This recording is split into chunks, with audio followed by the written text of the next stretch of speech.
Hello, everybody, and welcome back to the podcast, proudly representing the 308. Today's episode is brought to you by nobody. But if you want to be in that space, hit us up at the Farmertan Podcast at gmail.com.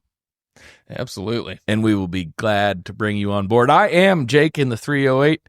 With me tonight is Jared. Howdy. Jared, how you doing today? I'm doing good. Good to be back. It's been a while. It has been a while. You know, we were talking about that off air, and we've been right at a month or even maybe over a month now. Yeah, it's been a little over. Yeah, so the last episodes we did were with special guest Garth Anderson of Anderson Ag Services, and we appreciate his time coming in here. And we actually ended up having a two-part episode out of that, so that kept us out of the studio for a little while. So yeah, it's good to be back with everybody again. We're looking forward to getting together and visiting a while here this evening. It is Tuesday evening, December the 17th. Right. And happy birthday, Kyle. Happy birthday, Kyle. We hope you had a good day today. Not sure if he listens. Well, maybe he could write the show. Yeah. Maybe this will get him to listen. Maybe we'll just shout out every birthday and get people to listen. Yeah, one person I like at that. A time. Yep. I don't hate that. It has been unseasonably nice. Oh, man. Absolutely. I don't know about where you folks are at, but where we're at, I mean, we're still getting into the 50s, low 50s for some highs. I mean, lows are getting down into the teens and, but I don't know that we've had any single digits yet. No, I don't think so. Because, I mean, even the low this morning was in the 30s. Yes. Where our highs should be. Yeah, so certainly no complaints here. We have spent a lot of Decembers belt buckle deep in snow, so we are glad we're not. I found a picture on Facebook from 2015. This was yesterday, 2015, and I was cleaning pins, and it was snowing and cold, and I had the tractor parked up on top of Poop Mountain, and I thought that made a good picture. It's infancy. Yeah. During its conception, and back was the poop foothill. yeah. Oh man, that is a fact, and and it looked cold and miserable. Yeah, it did. And so I saved skies, that. Yeah, oh yeah, and so I saved that picture. And anybody who wants to complain about it being a little cold or whatever, I just show them that and tell them to calm down. And so yeah. Anyway, I guess if you're gonna have a drought, having it in the winter is a good time. Yeah, best time to have it. So, yeah, I guess what have you been up to? So, like you said, I mean, the nicer fall, I mean, it seems like it's been a super busy fall with everything outside of just kind of the regular work. So, I did some dirt work, and that was in late November. The ground was still thawed out, so got some of that took care of. Basically, fields, we had some big rains this spring. We kind of got big rain, really big rain that washed some draws in the fields out. So I went out, did a lot of dirt work on that. And so that's one less thing to do in the spring. And next week looks like a bunch more 50s. So I might even be able to close pivot tracks, which usually I'm able to do in the fall, but it just hasn't worked out so far. Hauling in some bales today, feeding calves, that's been a lot of it. It's just, I mean, it seems like I've been in a lot more meetings and doing all that kind of book work and stuff. That's not really what I care to do, but that seems to be taking up most of my fall. But being able to have the extended fall has certainly made it nice to get some of that other stuff done too. Yeah, it has been a tremendous fall for getting dirt work done. Oh, yeah. If you needed to do some of that, it was, you couldn't hardly get any better. So yeah, it's not hard as a rock yet. It's getting plenty dry, but yeah, it's not muddy, not frozen. So we've been frozen for weeks at this point. Yeah. Some years. We have. I kind of need to do a little dirt work myself. I don't know if I'm going to get to it. I need to, I've got kind of a knob out in one pin that I need to pull off and move it to a new pin that now has a low spot and just rearrange some of that. But is anything more frustrating than dirt work? It seems to take twice as long and it looks half as good as you planned it when you started. I am one of those weird people that if I have enough time, I enjoy dirt work. Boy, I need to give you some time. Yeah. I mean, I do. Like sitting in the tractor with a soil mover and just filling ditches. And I have big plans and I have an idea. I have a picture of what it looks when I'm laying in bed at night thinking about it, how great it's going to be. And it, like I said, I spend way too much time on it and to only have it look a fraction of good as what I want. It's just, man, it takes so long. It does. And I will say it takes way longer than you think it should. Oh, yeah. But I still enjoy it. I think really it takes like 3 buckets of dirt and 15 buckets later. Yeah. You're like, it's just going to have to do. Yeah. And this is ridiculous. And that's kind of the hard part with hauling manure too, is that way you're like, there's probably 20 loads there. And then, 50 loads later, you're like, boy, we're half done. we're getting there. So yeah, I definitely understand that. We've been, gosh, I think we have preg checked cows since the last time we were together, got that taken care of. Well, you know that because you were there. Well, kind of. But no, you were there. No, that time I was there. Yeah, getting them up, I was only half there. Well, yeah, you were. I spent a lot of time exploring. MIA once in a while, but you could see the corral from the cornfield when we gathered and then preg checked, so that was all good. But, yeah. But yeah, we got cows all preg checked, and that actually went really well. Or I don't say actually like I'm surprised. Just it went really well. You just never know. You kind of hear horror stories. Yeah, it's always in the back of your mind. We always have an expectation, but But anyway, so that went well. We tend to split our first calf heifers off, and so we took time to do that. We keep them kind of on their own in case, if winter does get a little disorderly and they need some extra groceries, we like to be able to feed them a little extra. Once they've made it to varsity and they're on the big league, they got to fend for themselves a little, but we will take care of them. So we got them split off, got the cows out to their cornstalk field, got these other replacement heifers and some of the old cows that need some extra love and stuff. They're on their cornfield. We're actually getting ready to move them. Been doing a lot of fencing, putting electric fence in, and been really a good fall for that. Yeah. So I don't know. We have started using, this has been a number of years ago, but we started using wood posts for our corner posts. Oh yeah. We always used to use That's T-posts. becoming really popular. Yeah. We used to use T-posts, and new T-posts are so soft that they just, they bend. Yeah, they do. I mean, if you have a fence good and humming tight, it'll start pulling the T-post over. But we've also run into that, just if it is froze or it is, whatever, and you can't drive it in and then it gets soggy later, you'll lay T-posts over, the ground thaws out and they tip over. So a lot of times we go around early in the fall and we know what fields we're going to run. We know where the corner posts need to be. So we just go take the tractor and post hole digger and a bucket load of wood posts and punch holes and drop posts in. So we try to get all that done. So do you even tamp them? I know a lot of guys just throw them in the hole. We just drop them in the hole. Yep. I've got a little bit smaller bit that is just right for these corner posts. Okay. That has got a terrible cutting edge on it at the moment. So I had to go to mine that's a nick size bigger.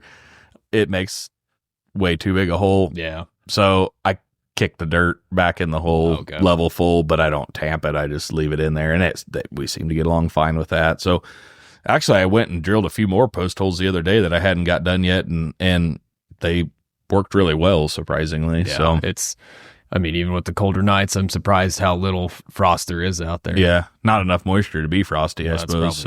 Probably true. So yeah, we've been working on that. Yeah.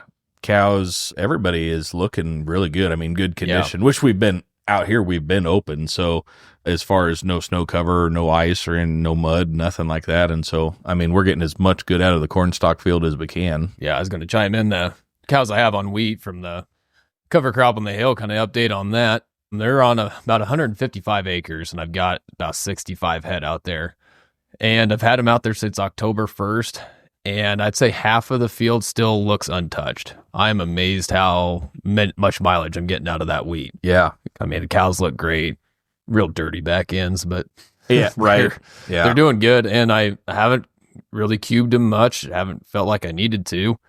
And yeah, I was kind of hoping to maybe get to December with it, but man, I'm going to make it 3 months and probably still have enough and just move them because everything needs graze. So I've been really pleased with that. I wasn't sure what to expect, and man, I've been happy with how much I've gotten out of that wheat. Yeah, good. Yeah, that's definitely a good thing for sure. Have you put any water on it this fall then, or it's just? Yeah, kind of when I think I probably stopped before the freeze. My goal was I kind of pushed it hard up until the temps got down to that. Now, even the upper 30s, I get a little nervous about running pivots. So probably made about 4 rounds after it was drilled just to try to build up a little profile. And once it got cold, shut it off. And hasn't been watered in at least a month and a half. Yeah. Well, that's good. Yeah, glad to hear that's working well. I know we do rye quite a bit, but we typically don't get on it till spring. We have kicked around the idea of fall grazing some of it before. We haven't really done it. I don't know. We kind of need it to work in the spring, so we try to give it as much chance to succeed on the springtime as we can, but probably should do a small test plot sometime and fall graze it and then see what it does. See how it comes back. That's what I'm curious is how it'll come back in the spring. But like I said, I was expecting it to be grazed a lot harder than it has been, so I don't even think that's going to be an issue. I don't even know if I'll be able to tell from that because it looks like they haven't even touched half the field. Yeah. Well, good. Yeah, I guess, so calves are all on the feed wagon at our place. Mm-hmm. I think they are at your house too. Yep. And so it's been a really good fall to run the feed wagon. Yes, it has. And it's warm enough that stuff's actually gaining. We're not spending all of our energy to stay warm. Yep. So we're actually putting pounds on, which is good. Yeah, we ground a bunch of hay here a while ago. Those forage beans that we talked about in an earlier episode, we ground a bunch of them and kind of got that all ready to go. That goes in a ration. Typically we will grind some cane with it. This year we just went straight beans. There were some that were left from last year, just weren't as high on the protein side, and so we were able to go straight beans and kind of get some more of those used up. It was a good home for them. Some wet distillers goes in with that, rolled corn, build a ration out of that with some balancer and whatnot, and it seems to perform really well in the bunk, so been happy with that. I cannot ever catch a break tub grinding. And so bean hay, even though it's not stubble, it's not out of the back of the combine, we grow it intentionally for hay. We cut it green. We put it up in big round bales like alfalfa, but it goes through the grinder kind of like bean stubble. Oh, it is dusty. It is dirty. Man. At our place, I have my tub grinder man can set up in 3 different directions based on the wind. Actually 3.5 really, if he wanted to push it. It is always calm to variable when he comes to my house. Like, I don't want 40-mile-an-hour wind for the tub grinder, but like a 10-mile-an-hour breeze from just a constant direction would be phenomenal. And for some reason, our tub grinder guy, he kind of frowns on feeling your way to the grinder. And so, guess and check or, trust but verify isn't necessarily the best option. But we've, I don't know, we got that ground, got everything going there, and that's been good. And I like feeding. Erin hates it. She has no use for chores or feed wagon of that style of chores, I guess. But I enjoy it. That's probably from growing up on the dairy farm and, running tractor and feed wagon all the time. I'd say I'm kind of indifferent to it. I don't hate it, but when it gets summertime and everything's gone, I sure enjoy that hour and a half back in the morning that I have to spend every single day through spring and winter. The only time I don't like it is when I really want to do something else and I can't because I got to go home and feed. Yep. Or like, we need to, so because of the way things work, obviously, we wean. We've got calves on feed wagon. They typically leave the backgrounder lot and go to the feed lot sometime after the first of the year, but it's actually usually first part of February. So we go through all of the holidays like, we'd love to go somewhere, but now we got to find somebody to come do chores for us or like beg and borrow, like, I'll have it all loaded if you'll just feed it one day and, all that stuff. But anyway, it is what it is. So that has been good. Golly, I was trying to think what else. So we have been battling some form of illness at our house. Oh, man. Everybody has. I've sort of lost track, probably for a month or better. Yeah. And I think the boys, one of them kind of had it. Tanner's been kind of congested, but then Erin got something, and then I thought I had what she had, and then it turned out to be kind of worse, and then she caught that too, so whatever she had first must have been different, and I feel pretty good now, except like you get all that sinus pressure and all the junk. Yep. And so at some point I'm going to start sounding like the guy from Sling Blade and because I get hoarse and I can't talk, but yeah, I think at one point I caught sicknesses back to back to back. It was it was dumb. Yeah, I don't know. And I've always said my immune system is like that one calf in the pen where you're just like, man, he just never looks all right. He just always that sickly calf. I mean, that would be me in the pen of calves. You're kind of a chronic. Yeah, the one that you're just like, oh, he doesn't look like he needs treated, but he never looks healthy. That's kind of me in the wintertime. Yep. Yeah. That is. There's a soft spot in my heart for those guys. Yeah. Unfortunately, my wife is a little that way as well. She's always about. Well, I mean, it'd be nice if we could just give ourselves res floor in LA. I mean, technically, you can. I mean, maybe you can. We don't recommend that. That is not that's not an endorsement for self-treating. Wink, wink. Yeah, but so yeah, other than that, I guess that's kind of everything on the ranch side. Been doing some stuff at home, just personal stuff and that kind of thing. We'll probably get into that later, but yeah, I was trying to think that's most of the excitement there.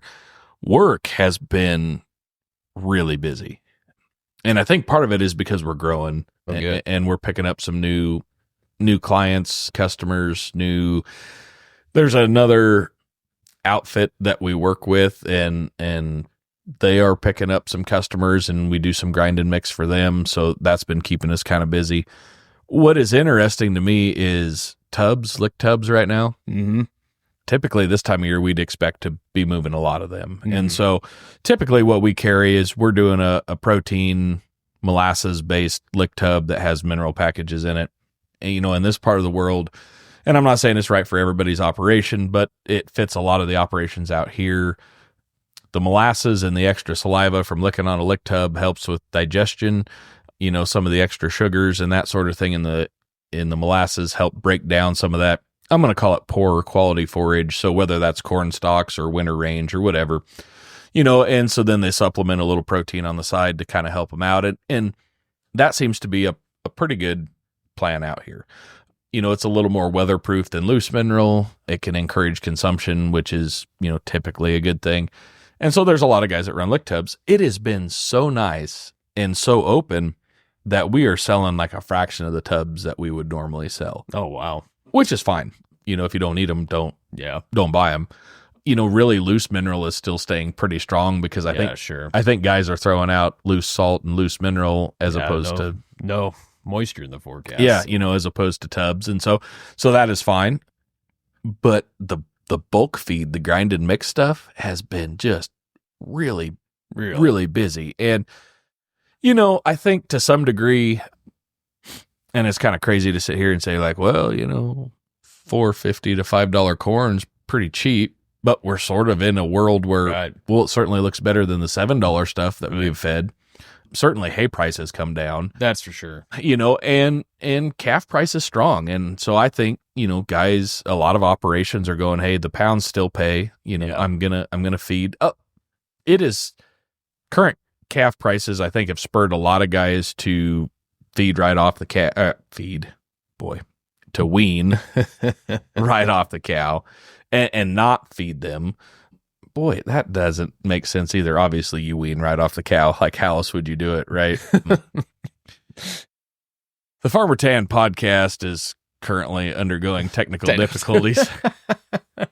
And if you're interested in hosting the Farmer Tan podcast, hit us up at thefarmertanpodcast@gmail.com.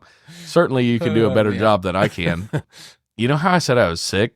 Like, I think it's got in my brain and it's fogged it up, and I don't know. Yeah, anyway. Mad cow disease transferred over. I don't know what my problem is. Okay, we're going to try this one more time.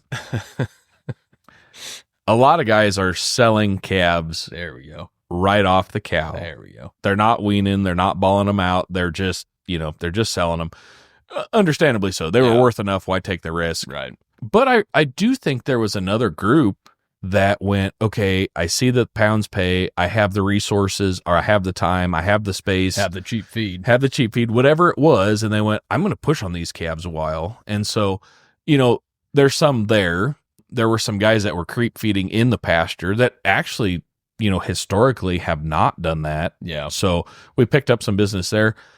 One of the things, there is a lot of people, we sell a lot of it's a grind and mix corn-based finisher ration. Okay. Goes in a self-feeder, and a lot of guys will feed. It's got limiters and some other stuff in it.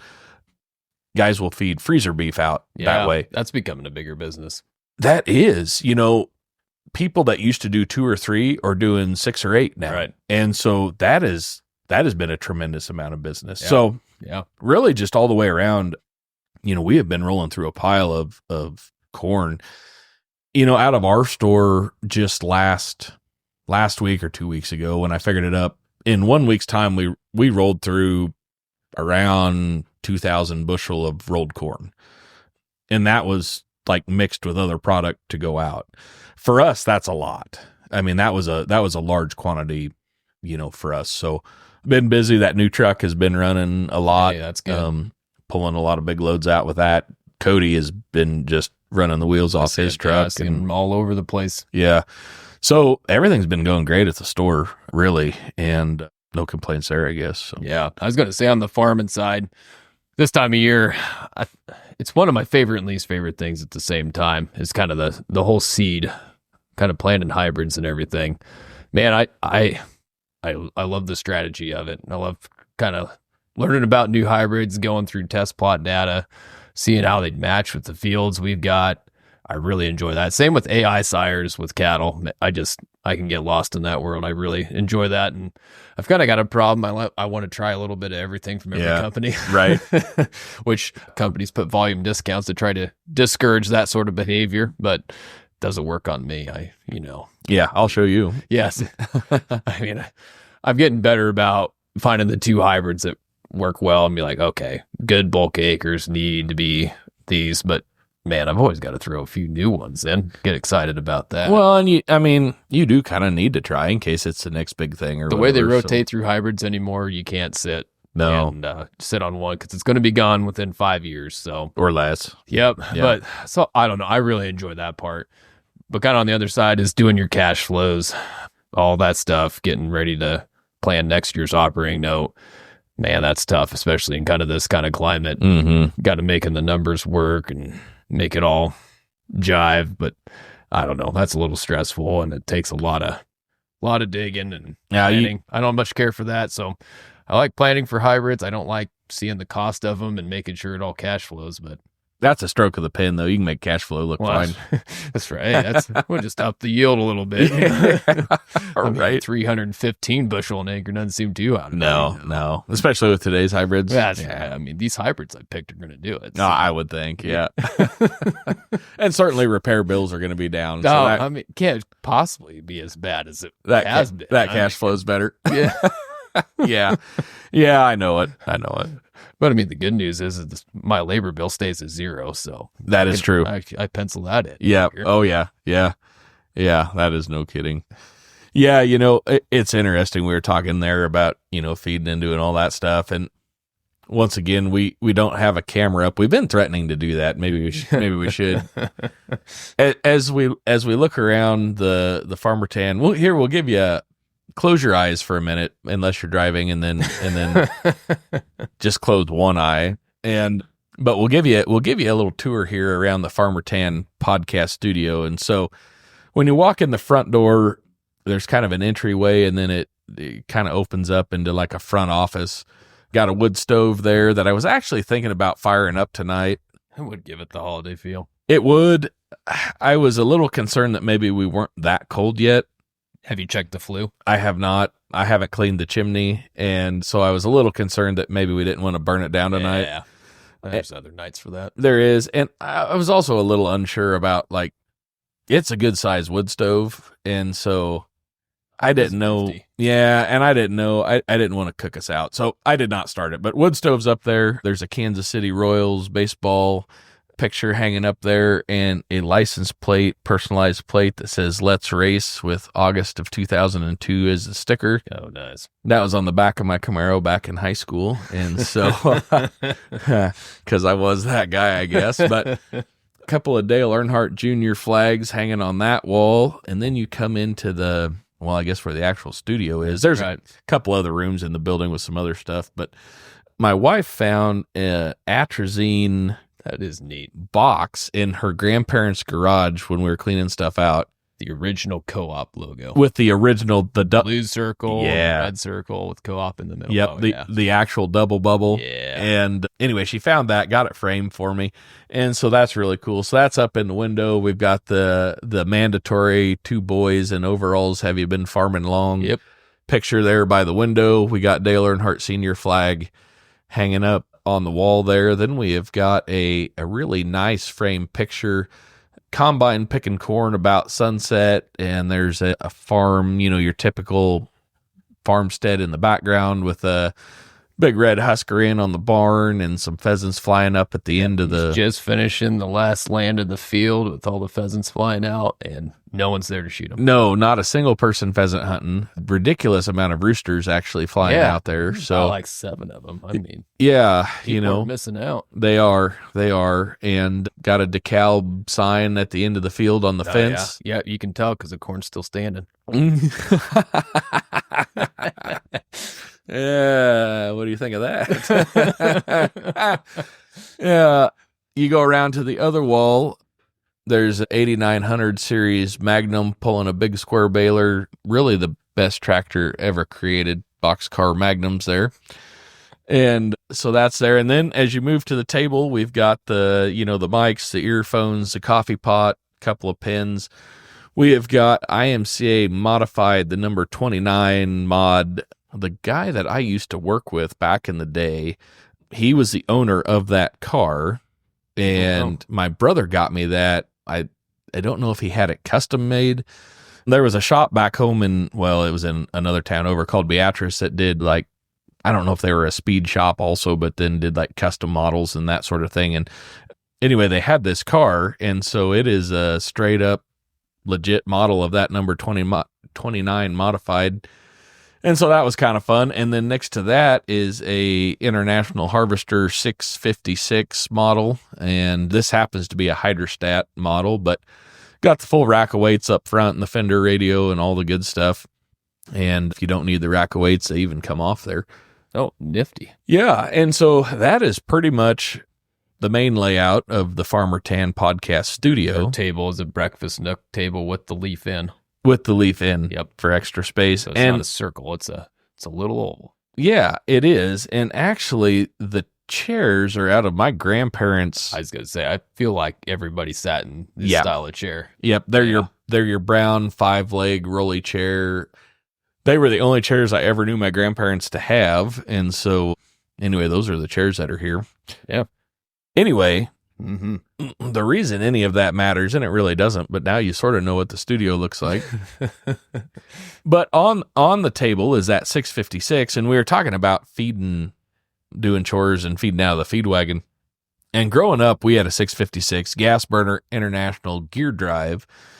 The TA was out on the low side, like most of them are, and that was our main feeding tractor. And so we pulled a Kelly Ryan with that for a while, and then when the herd got bigger and we needed to go with more capacity, and Dad saw the value of like a TMR mix, and so we went with a Oswalt. It was a 3-auger Oswalt mixer wagon, Derek has one of those.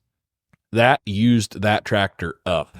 We'd put the corn in and whatever all else needed to go in, the supplements and stuff that went in with that, and then loaded corn silage, haylage, and we also fed some ground hay. On the dairy cow side, dairy cows need a long stem roughage product in the ration to encourage them to chew their cud, to ruminate, to do all that. And so if you feed too much silage and too much haylage, for one, the ration gets pretty wet, and for two, they don't have that long stem product in there. And so we tub ground a lot of hay with big screens and kind of got a long stem product in there. You had to have the PTO running when you dumped that in. And when I tell you we ran that tractor wide open, I mean, you grabbed the throttle and bent it over. Like, it was running absolutely wide open. So that was on that feed wagon for a long time. We finally wore that Oswald out. We ended up with a Gale 4-auger mixer, and that actually pulled considerably easier. But I remember we had a place with some heifers on it that was about a mile or maybe a little more away from the place. And I remember, just hauling feed down there when it was miserable cold. Mm-hmm. This time of year, just cold and snow. And For a long time we had one of those comfort cabs or windbreakers or whatever you want to call them. They were the canvas that draped over the hood that had kind of the half windshield. They're certainly better than nothing, but not by much. Not ideal. Not ideal. And so that was our setup for a long time. And then I think at some point we had updated. We ran the 826 on it for a while, but it was open station as well. And then at some point we put the 4430 on there. Mm-hmm. I think we were kind of starting to wear it out. And so the next logical move was to put it on the feed wagon. So you got to deal with it twice a day. But, but it had a cab, which was great. And the cab was in good shape. And so you could sit inside and be out of the weather. And I mean, we thought that was a tremendous upgrade. Yeah, that's kind of what Derek's running now is a 4430 on the 3-auger Oswald. Yep. So. Yep. That was not a terrible setup. Yeah. So you just bought a 12-pack of ether. And, because that John Deere 404 did not want to start if it was below about 50. Oh, yeah. And I'd so, say even 70. Yeah. I mean, it was like plugging it in was not an option. That was mandatory.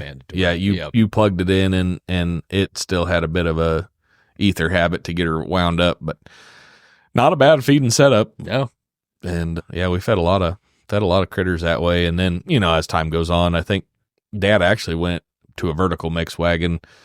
It really doesn't tub grind much for hay anymore, I don't think. He just lets that grind it up. Yep. And him and my brother got a big square baler, and so I know they bale quite a bit with that. Then he just grabs off flakes. Kind of flakes. Yep. That'd be a good way to do it. That way it's not a whole round bale at a time or something. Yep. Yeah. Which he's actually got a bale slicer as well for big rounds. I think he love one of those. Cuts them in half or maybe quarters them even. I just wanted to get the net wrap out of the grinding ration.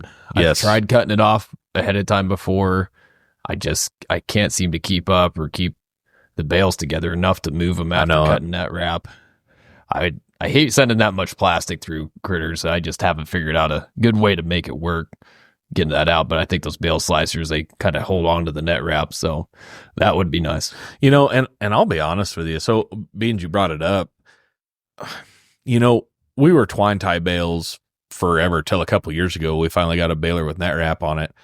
I don't ever remember seeing much for twine. Sometimes you'd see kind of a roughed up frizzy piece in there, but it was pretty rare. Mm-hmm. The amount of net wrap that is in the ground hay pile now, and there's got to be a better way to do that. Yeah.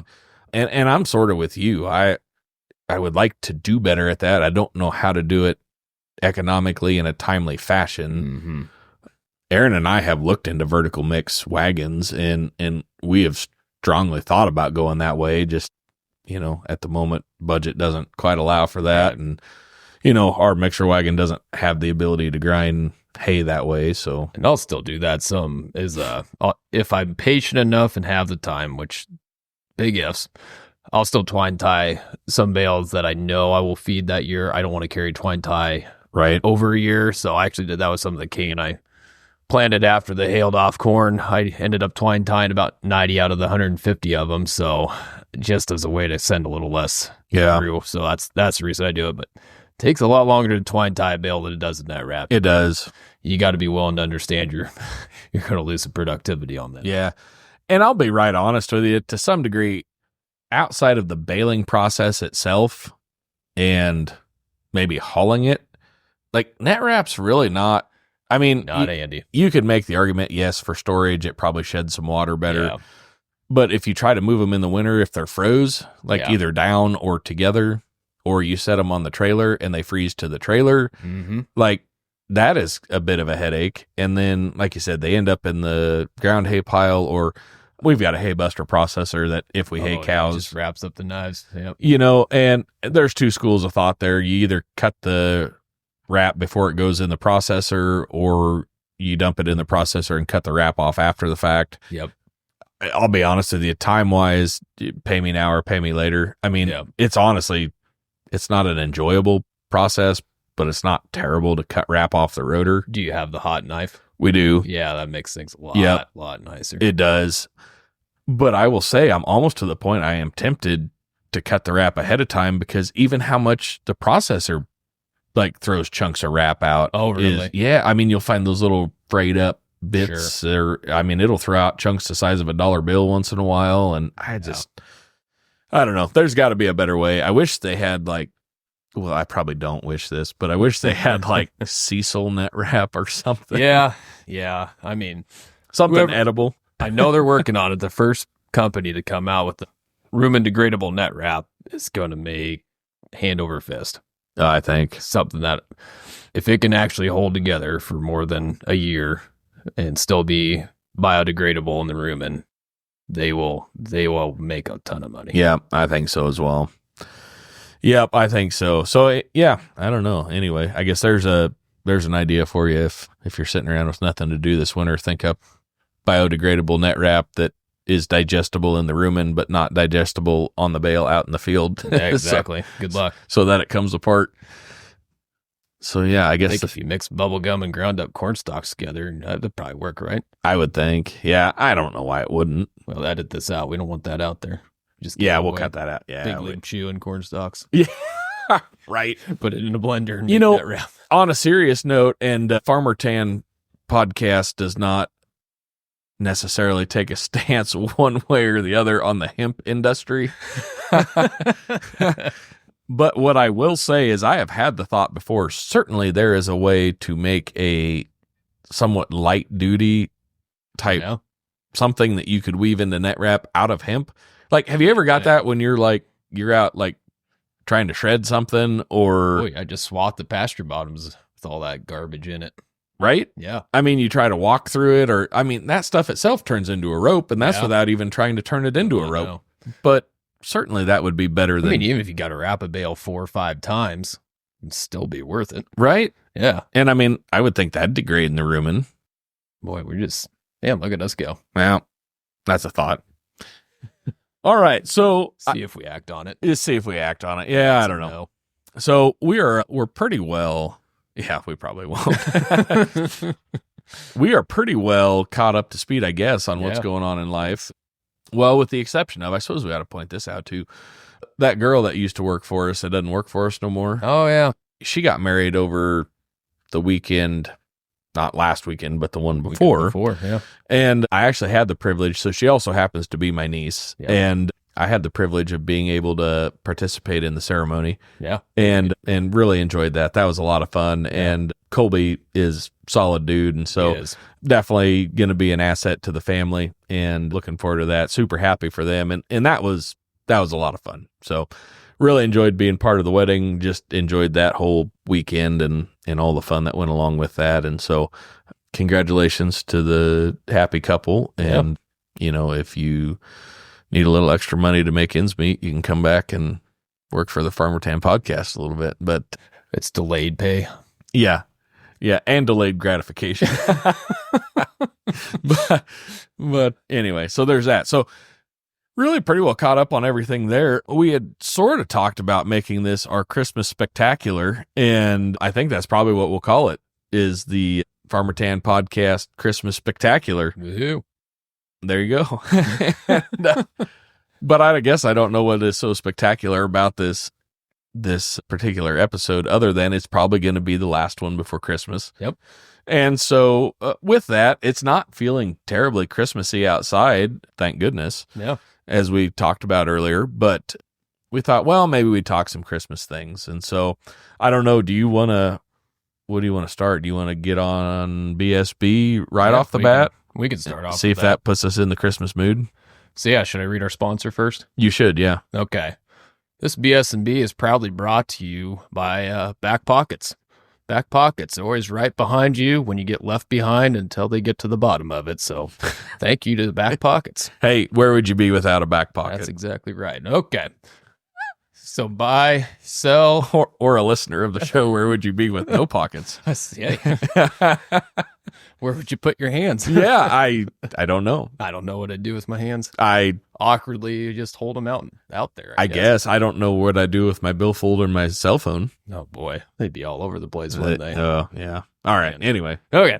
Buy, sell, burn to the ground. We're gonna do kind of Christmas cookie / dessert here. So that frosted sugar cookie with sprinkles. And then you got those peanut butter cookies with either the Reese's or the Hershey's Kiss in the middle. Oh, yeah. The last one is the Little Debbie's Christmas tree cakes. Buy, sell, burn to the ground. Okay, so right off the bat, Little Debbie Christmas tree cake gets burnt to the ground. Really? Yeah.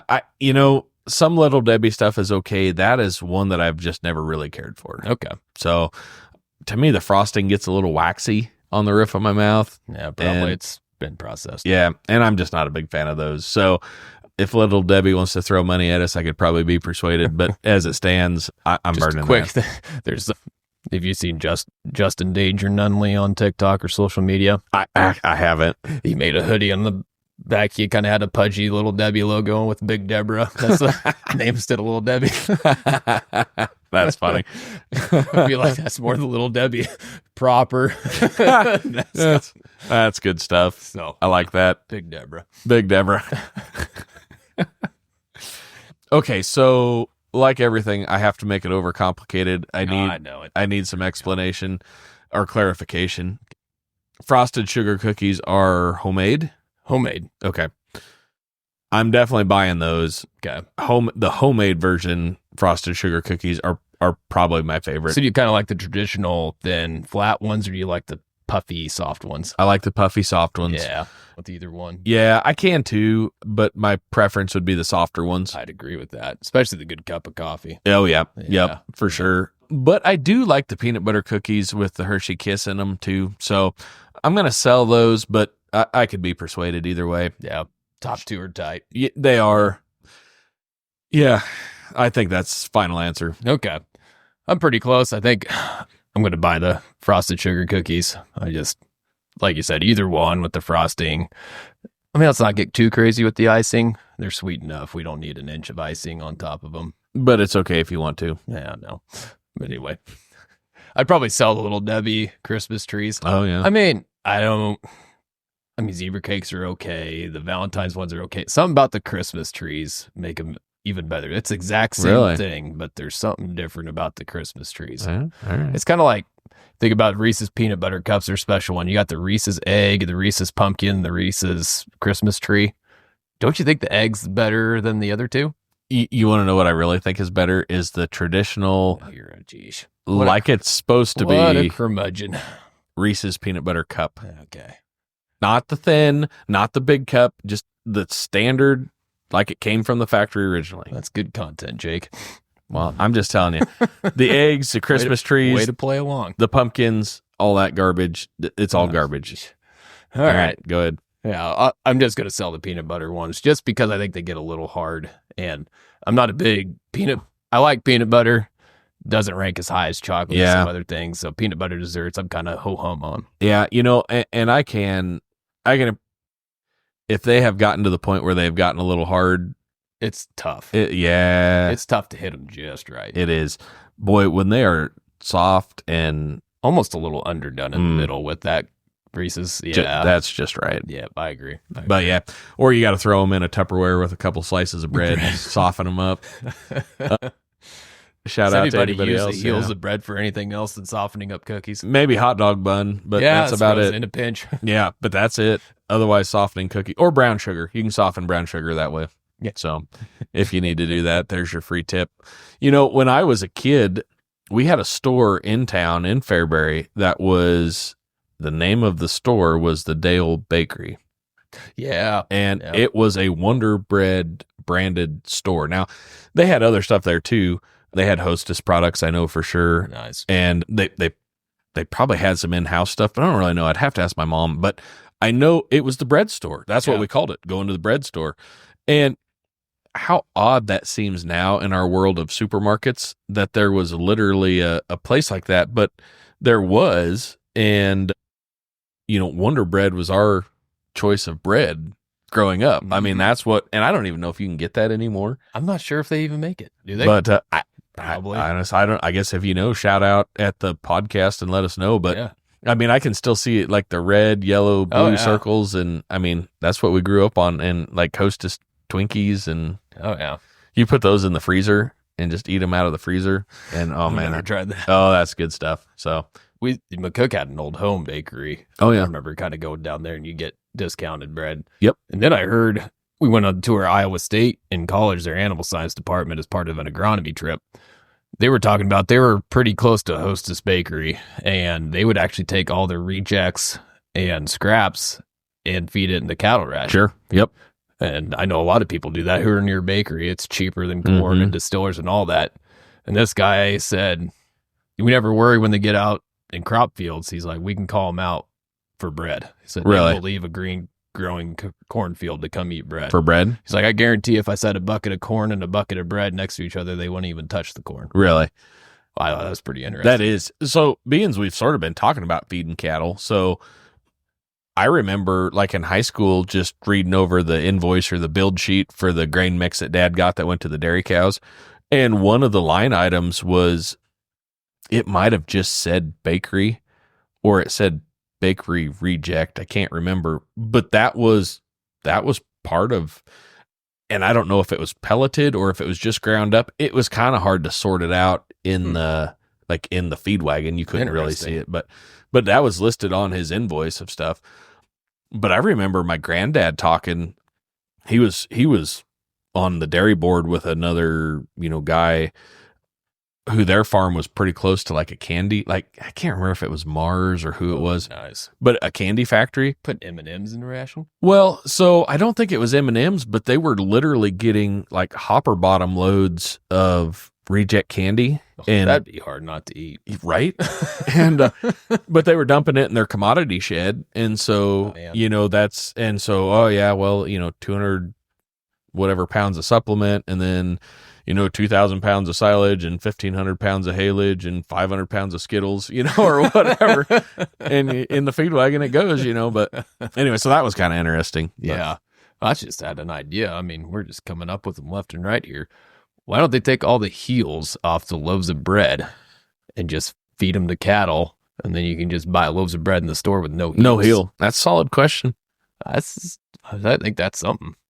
It's an idea. I think it would be. Absolutely. Yeah. Write it down. Yeah. Put it with our list. Put that on the list. We'll attack these someday. Yeah. So after tomorrow. Yeah, probably. That's when most things get done. So yeah, we tried to make it out of Christmas, and then we ventured off to feeding cattle again. So that's Christmas tradition, right? Welcome to Christmas. Wake up, feed cows. Yeah, wake up, feed cows, and yeah, that's right. And so yeah, I guess on that note, Christmas tradition wise, anything special your family does for Christmas? No, we were talking ahead of time. Nothing that really stands out from what anybody does. Usually, Sheffield side would do Christmas Eve. Now that we're kind of older, that's every other year because one year we're home, next year we're on the other side. So Christmas Eve there, but let's see. No, I can't really think of anything else that we really do that really sticks out. Just kind of the usual. We'll put lights on the house. Yeah. We've got we live in a modular, so that's pretty easy. We get in some of these crazy steep pitched houses. I'm not sure that would happen. Right. But yeah, no, I can't think of anything too exciting. I mean, that's not much of a Christmas spectacular, but yeah, really that's kind of about it. Yeah. We put some lights up. I love Christmas lights, and I wish I had the time. It's mostly comes down to time, which is, what I blame everything on, I guess. But if I had more time, I would certainly put up more lights, especially now with the LEDs, and you can put like 40 strings together, which is awesome. And they don't go out if one goes out. Yep. And so that's fantastic. But we put some up on the garage, because, and then, Christmas tree in the house. We got a few more lights in the house, and we put out some Christmas knick-knacky stuff here and there. But, I know some people, and props to you if this is you or someone in your family. I mean, you walk in and it looks like Santa Claus's bag exploded in your house. And in a way, I sort of envy those people. I like that. It makes me happy. I don't have the time. And like we were talking before, I've got two rowdy little boys that I'm not excited about decorating a mess. And sometimes they sort of leave parts of the house a mess. And yeah, I don't know, hanging Christmas lights on a pile of dirty clothes just isn't the same. And so we don't quite decorate like some do, but if you do, I'm glad. And, Sierra, the gal at the store, she's got the store decorated up nice, which, like I said, is fitting because I probably spend more time at the store than I do at the house a lot of times. And so she's done some good stuff, and it looks pretty Christmassy there. And so I like that for sure. But yeah, I don't know. like we've talked about before, but just kind of as you get an adult, you let the things that you have to do around the holiday season as family kind of get in the way of what Christmas should be, what it used to be. So that kind of reminds me, I think my favorite thing about Christmas as an adult is when it falls on a Sunday.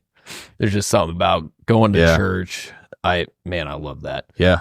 And we kind of, I think in the past 5 years, we've hit it twice, which has been nice. But I think last time they said it's not going to happen again for like 11 years. Oh, yeah. So I think 10 years now. Yeah. But I don't know. That's just kind of getting back to what Christmas should be. Is actually, yeah. Yeah. And something about Christmas on a Sunday just seems to fit really well. Yeah. Yeah, for sure. Talking about traditions and stuff. So we do Christmas Eve service. Yeah. Really enjoy doing that. I do too. Greg does a good job. Mm-hmm. One thing I really appreciate about that is it's early on Christmas Eve. When I was probably in high school or maybe college even, I know our church back home always did like an 11 o'clock or 11:30, like late in the evening. Yeah. Christmas Eve service. And I went to that with, my brother or sister, I think off and on a little bit, but I like it at 5:30. Yeah, I agree. Because you don't have to stay up so late. And it just kind of leads right into the Christmas Eve supper.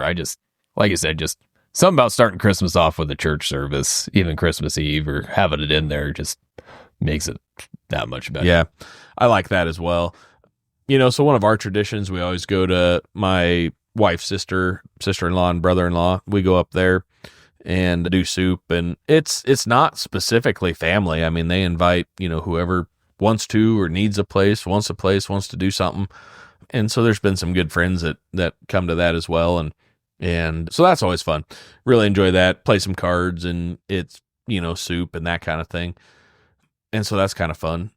We try to do Christmas at least morning at home at our house for our boys so they can do that, experience that. And then, if we're going to family or whatever thereafter. But there's always a lot of fun things we do. I don't know if I'd call some of them traditions because some years they happen, some years they don't. It sort of depends. We have a list of the same Christmas movies we usually try to watch ahead of Christmas, but what are those?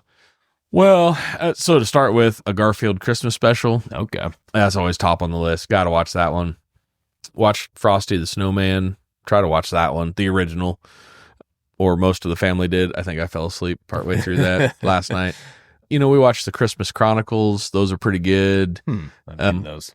There's one called The Star, and it is like the biblical story of Christmas. Okay. As told from the perspective of like the donkey. Okay, I heard of that. Yeah, and his buddy that's a bird, and that's pretty good. That's actually really good. It's really pretty funny. And so we watched that, and we've watched the Santa Claus, and whatever. I was trying to think what all ones, Die Hard, and absolutely, and some of those.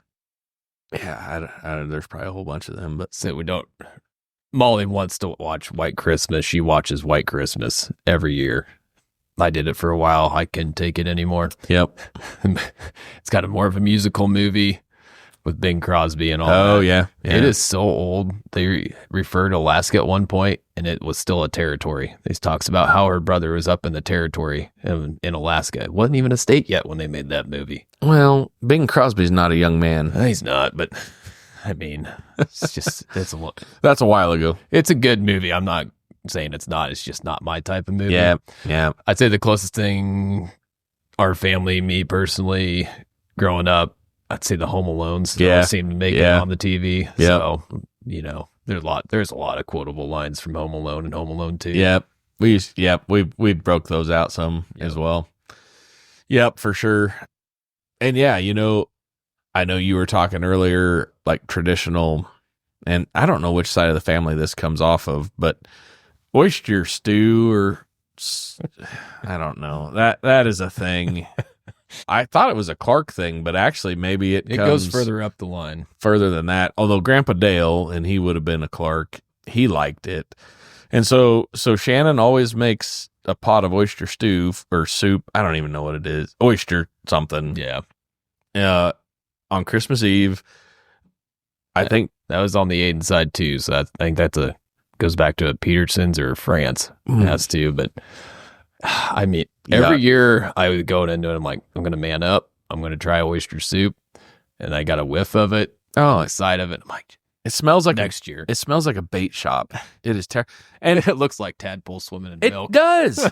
It does. And there's no way it tastes good. I mean, it's got to taste just terrible. And the amount of milk and butter that you could make like pudding with. It's the same argument for sweet potatoes. If you got to put that much butter in No. something, it can't be good. Now. Careful. Yeah, we don't need to go into that. But I mean, for real, like, I mean, there is so much like butter, milk, cream, Yeah. whatever. And I just look at that and I think, well, you could have made custard. You could have made, pudding. You really could have made anything, actually.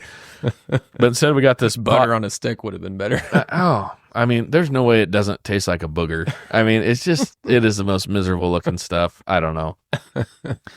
I am in no danger of trying it. I can tell you that. Yeah. Yeah, I don't think I'll ever get there. No, I don't think I will either. It's kind of fun.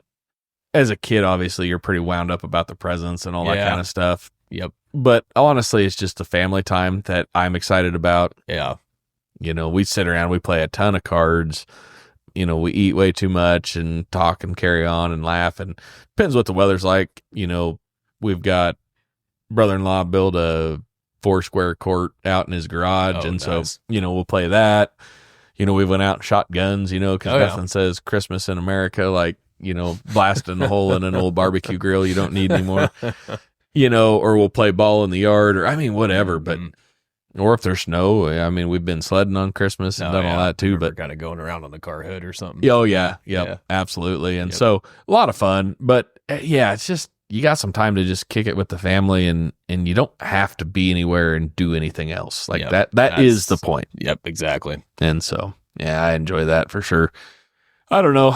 I was going to say on the tradition side, we've always kind of went around with our boys. We'll load them up and drive around. We'll grab something from Runza or whatever and then drive around Gothenburg and look at the Christmas lights. Yep, we do that too.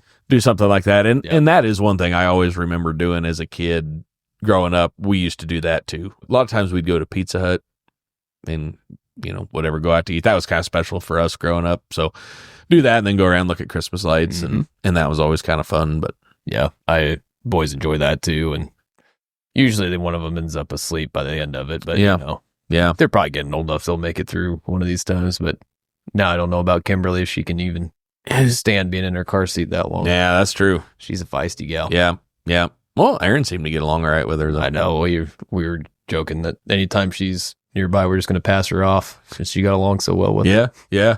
Yeah. Yeah. Had you guys over for supper there that one night. And yeah, Aaron. You're like, can you just hold her for a minute and we'll just peel out and drive away? No. Yeah. And okay, so this is fun. I'll tell you about this. Oh, you already know because you were there, but or I maybe might not remember. well, or you might not appreciate it even. But so yeah, I had Jared and Molly and their family over for supper one night, and so be there at 7 or whatever time it was, and got there and walked in the door. I mean, I don't think Cole even had his shoes off, and he turns around, and so in our house, and it's old farmhouse, and so we have the kitchen and the dining room and then the living room, and you walk into the living room, and we had done a pretty serious cleaning, and before you guys were coming over, but I had not turned the light on in the living room, and to be honest with you, so when we kind of redid the place a little bit, we used a bunch of those Edison light bulbs. Those are neat. And I like them. They're cool. Yeah. Yep. They're not terribly bright. Yep. And we did kind of some of the our ceiling fans look like they're old, but they're just modeled that way. Well, anyway, unfortunately, the Edison light bulbs don't last forever. And the one in the living room kind of wore out. And so I think we just put whatever we had handy in there, which happens to be a pretty bright one right now, but we really never use it. And so anyway, okay, everybody's coming in. We better turn the lights on. So throw that on. It was pretty bright. Cole walks in, takes his boots off, turns around, and he's like, man, why do you got that big old cobweb up there? Just the what is it, parent? You just face palm so hard. And so I turned around and I look, I'm like, oh my word, that is a big cobweb. So I just told Not him, even 30 seconds in. oh man, I just told him they were leftover Halloween decorations. And I think he kind of bought into it for a little bit. And then at some point he was like, wait a minute. Yeah. Yeah. It's like you kind of go over the checklist in the car, it's like be polite, say thank you, eat your food. Turn your paper plate upside down. That one did not make the checklist. Is like, do not point out cobwebs in other people's houses. He was not wrong though. That was a tremendous you could have braided it into a rope and towed a car with it. That's there as a parent. Just like, there's just nothing. There's no saying. You just I thought it was funny. No comment you can make. I'm like, yeah, that's a cobweb now. So he just learned about cobwebs in school. Yeah, right. He's really into them right now. Yeah, he really thinks that's the only reason he noticed. Yeah, I didn't even notice. Yeah, I certainly didn't see it there, and I didn't see the one on the other side of the room either. Oh man, so that was fun.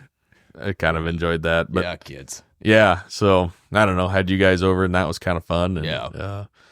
I don't know.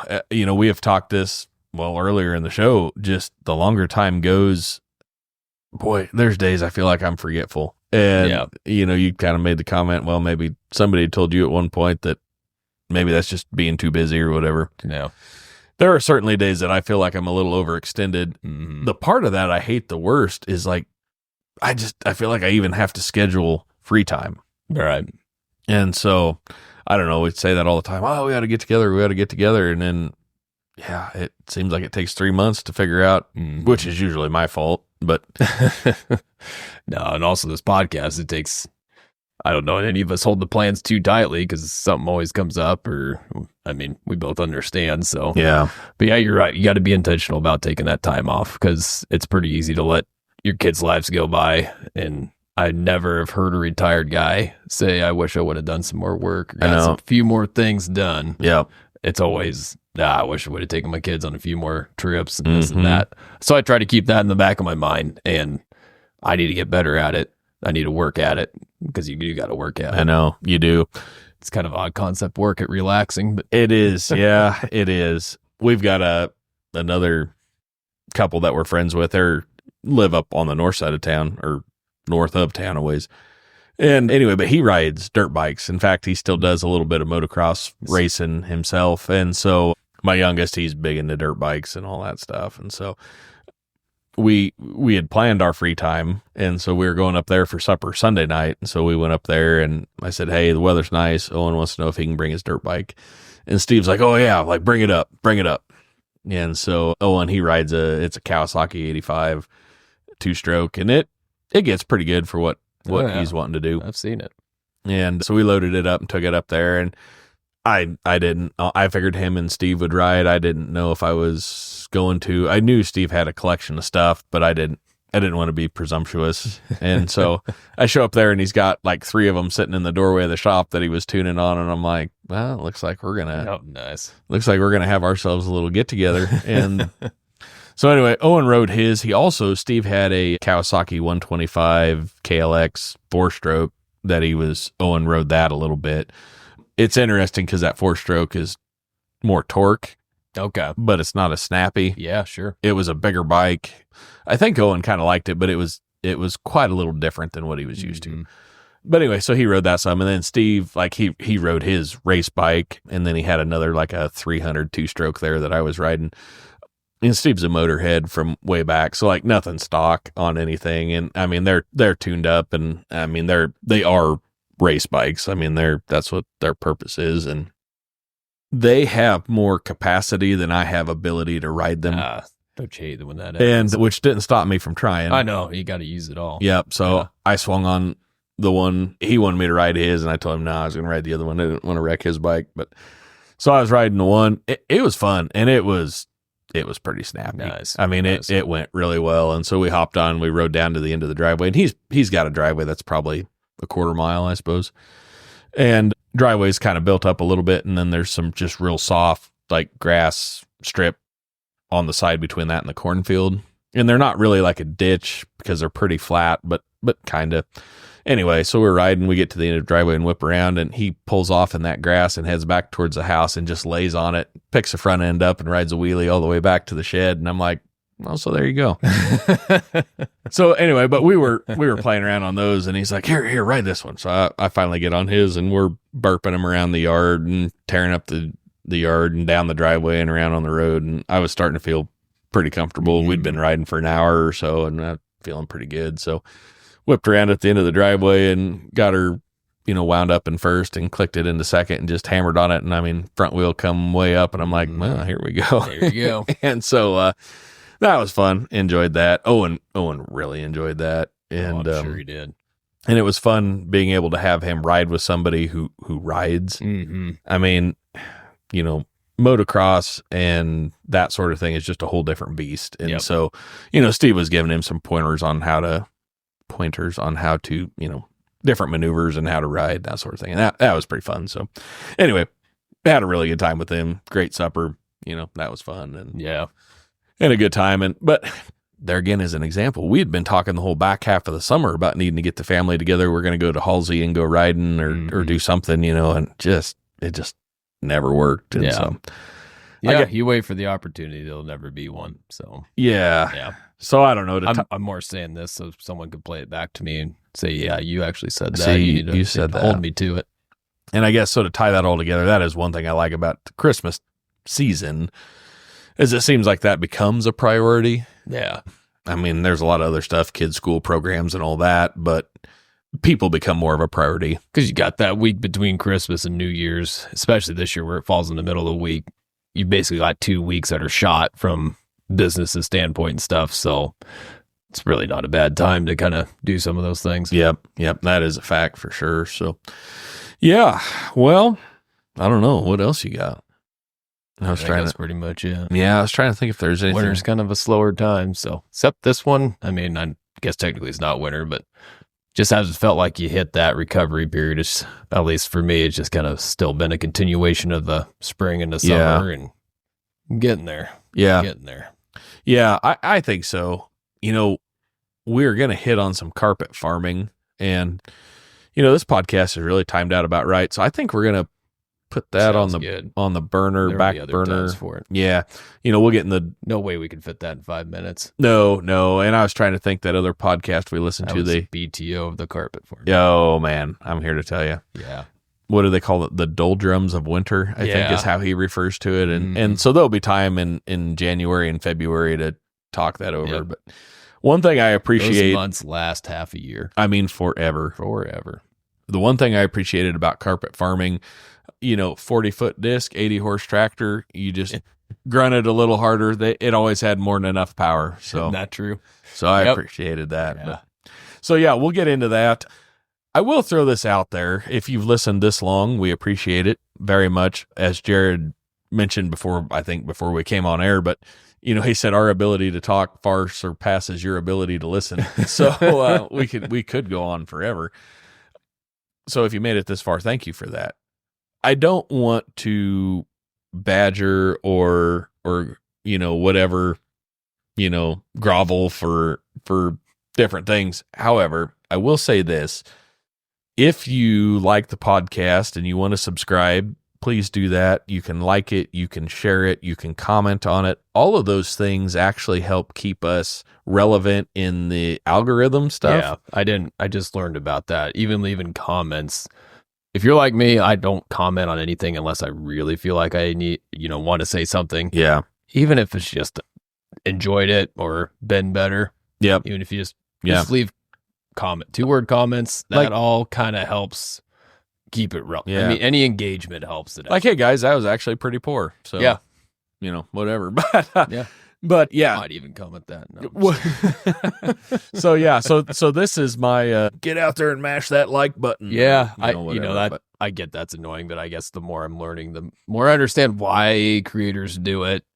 I don't want to get to that point. Yeah, just if you guys aren't aware, like I wasn't aware why that matters. It's just if there's no engagement, they don't really push it or attach it to anything else. So yeah, and like anything else, I mean, obviously we're looking to grow the podcast. We don't know what that looks like exactly, but we probably have in the neighborhood of 7 listeners, and so we're really happy with that. If we could get to 8 or 9, that'd be great. And you liking and sharing and commenting and subscribing and all that nonsense. The reason it works is it triggers things in the algorithms, and so other people who are maybe not associated with this see it. Yep. And so then they can jump on there and do whatever. But another thing, we would like you to reach out and just tell us what you'd like to hear about. Yeah. We've got some ideas for special guests coming up in the new year.